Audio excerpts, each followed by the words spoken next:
Nag-online surveillance tayo, and then afterwards nahanap din natin ang location, kung ang totoong identity ng subject na to, ang mga identity ng mga bata.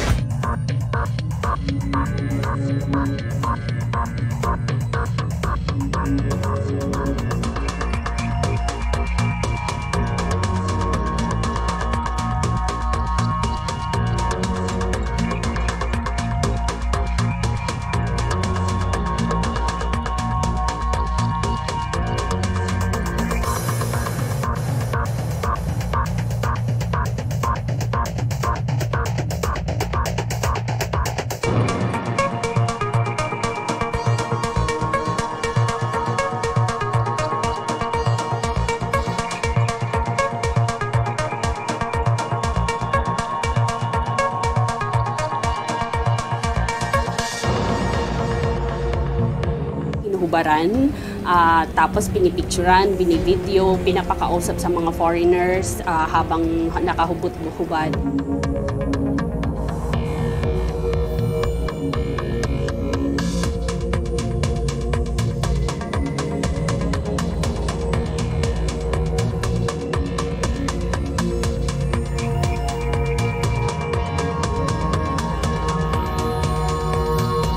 Sobrang nakakalungkot, di ba? Kasi instead na mga nanay ang magprotekta sa kanilang mga anak, sila pa mismo ang nag-aabuso.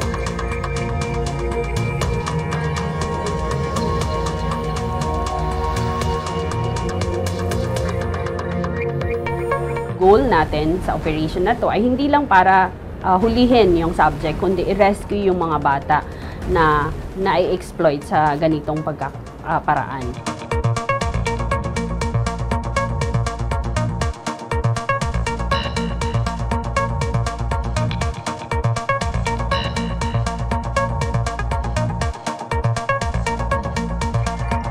Nakita natin yung mga bata at yung subject ay may hawak-hawak na cellphone at ongoing nga yung kanyang pakirag-video call doon sa ating asset.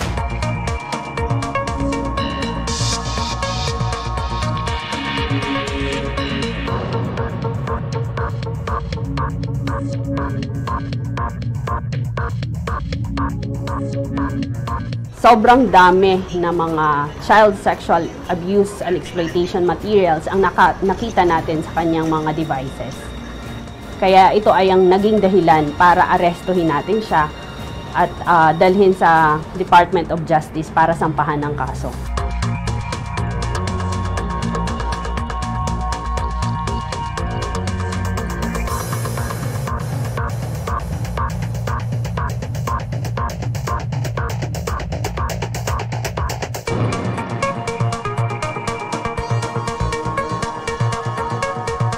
Tawarin niyo kung nasalo pa kayo sa ganung buhay ko.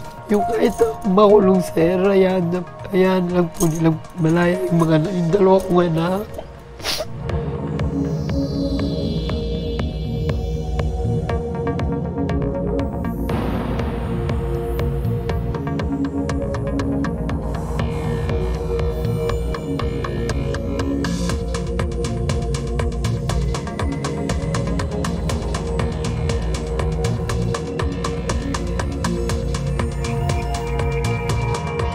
Sila ay pinapangalagaan, dinidebrief at binibigyan ng mga psychological interventions para maano yung trauma na nangyari sa kanila.